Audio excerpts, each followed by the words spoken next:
am here visiting with Carole Hollers. She and her Slick by Design mare are our 2D Derby Average champions at Pink Buckle 2021, held in Guthrie, Oklahoma.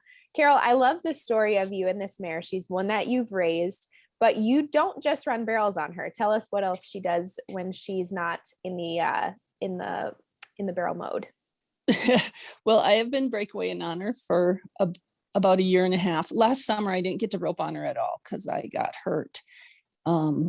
So kind of picked back up where I'd left off, and I got a check at the Ruby Buckle in the average, and kind of just been putzing around. She's a little hot in the box. She's just so impatient. She absolutely loves to chase the cattle, and it just kills her to have to stand there and wait until somebody nods or until that gate opens. But man, she feels good. She just really is fun to rope on. Her mother is a daughter of smart little Jerry. Can you tell us more about her dam story? Well, Jeff and my daughter Jana bought her at the Billings horse sale when she was a 3-year-old, and they bought her kind of as a barrel or as a breakaway prospect and brought her home, and she kind of just kept getting put on the back burner. So I started riding her in the fall, and Jeff said, you just rope on her, see if you feel like she's going to make anything. And if you don't, we'll sell her. And if you like her, we'll keep her.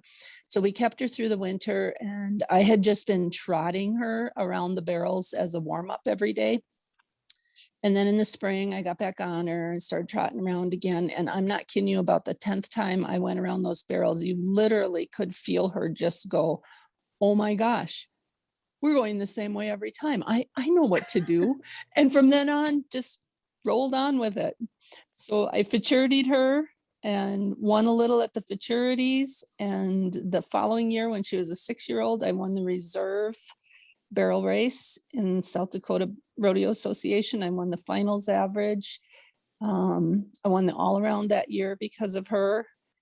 We went on the next year and won a little tiny indoor pro rodeo and a great big huge outdoor pro rodeo, and she continued to win in the SDRA. And then my daughter took her to college and did real well at some college rodeos. So just really liked her. She's just a cool mare. She was never extremely fast, but her footwork was phenomenal. So that's her story. I love that. And you have a maternal half sibling to this Slick by Design mare, correct? You guys accomplished a pretty big milestone this summer. Tell us more about that. So she has a half sister that's a year older. That's a Flashlight. And that is the horse that I won the first round at Cheyenne on, was that gray sister. Speak to the versatility of these horses. You seem to like that cow run cross, that speed crossed on cow. Why does that work so well for you? Well, I think a lot of it's because we do rope on everything, start them all in the breakaway, determine later if we're going to continue with the breakaway, or my husband heads steers, my daughter heads and heels, her husband heads and heels. So just kind of try and find out where they're going to go, which direction. But for my personal horses, I feel like I can rope on them and I'm still getting them rode, but I'm not torturing them on the barrel pattern.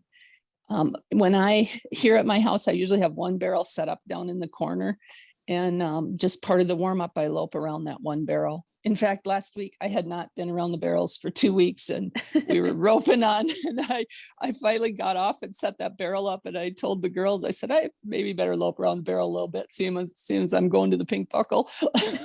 So that was how we prepared for the Pink Buckle. We loped around that barrel down in the corner. I love that. What are some things that you guys did at the event to help keep the horses comfortable, help her perform at her best? Oh my gosh, I was so fortunate. I lucked out.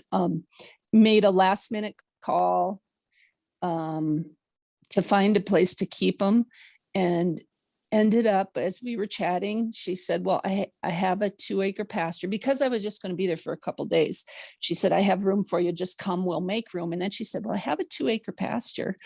Would you be interested in that? And I'm like, yeah. So there I was with my 2 horses and my trailer all in my little 2-acre pasture, and everybody that drove by was like, "How did you get that?" They got some So turnout time. That's yeah, they wonderful. did. It was great because I got there Tuesday afternoon and I left Thursday evening, and they just laid around and rolled and wandered, and it was absolutely perfect. Wonderful. Love that place. Wonderful. Yes, it's so good for them to get out and stretch their legs. Yes. My final question for you is, after attending this event, you've been to some Ruby Buckle events. What are your takeaways for the future? How do these events influence how you set your goals for the future? Oh, that's a good question. It is still expensive for me when I just have one horse to go all the way down there. It obviously for me, it worked out really well.